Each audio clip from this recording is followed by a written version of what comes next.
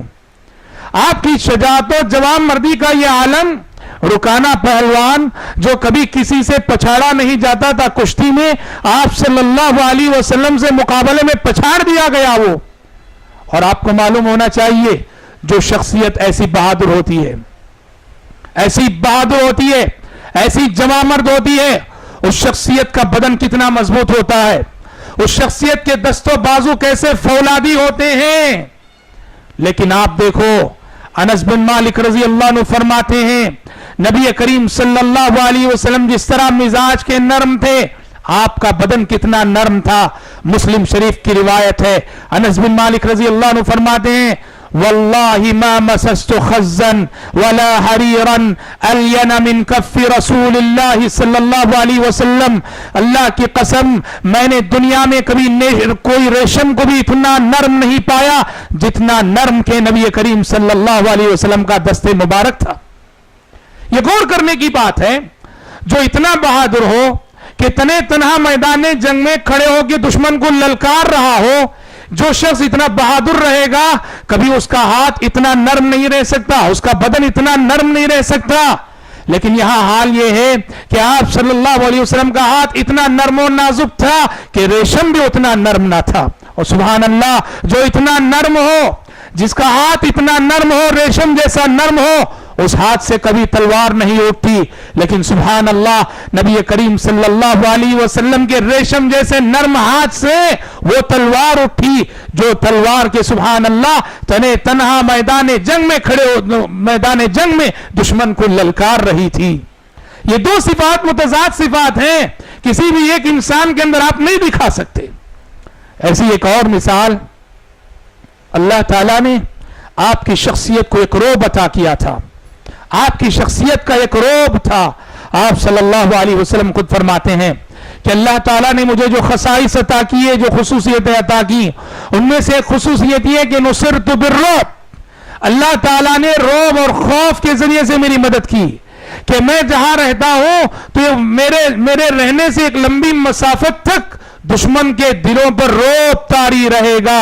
اللہ تعالیٰ نے دشمن کے دلوں پر نبی کریم صلی اللہ علیہ وسلم کا روب ڈال دیا تھا. ایسا روب سبحان اللہ.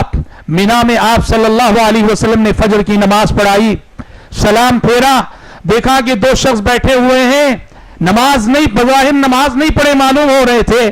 آپ صلی اللہ علیہ وسلم نے حکم دیا کہ انہیں لے کر آؤ. صحابہ لے کر آئے. راوی حدیث کہتے ہیں وہ دونوں نبی کریم صلی اللہ علیہ وسلم کی خدمت میں پہنچے. ترعد فرائصہما, ان کے بدن پہ کپ کپی تاری تھی. آپ صلی اللہ علیہ وسلم نے ان سے پوچھا تم نے نماز نہیں پڑھی؟ انہوں نے کہا کہ اللہ کے نبی ہم نے اپنے خیمے میں پڑھ لی تھی اس لیے آپ کے ساتھ نہیں پڑھے تھے. آپ نے کہا کہ جب بھی نماز پڑھ چکو اور جماعت مل جائے تو جماعت میں بھی شامل ہو جانا اور تمہارے لیے نفل ہو جائے گی. اور ایسے ہی ایک اور واقعہ میں آپ کو یہ بتانا چاہتا ہوں کتنی باروب تھی آپ صلی اللہ علیہ وسلم کی شخصیت. مسلم شریف کی روایت ہے, ظہر کی نماز تھی, عصر کی نماز تھی, 2 رکعت بعد آپ صلی اللہ علیہ وسلم نے سلام پھیر دیا.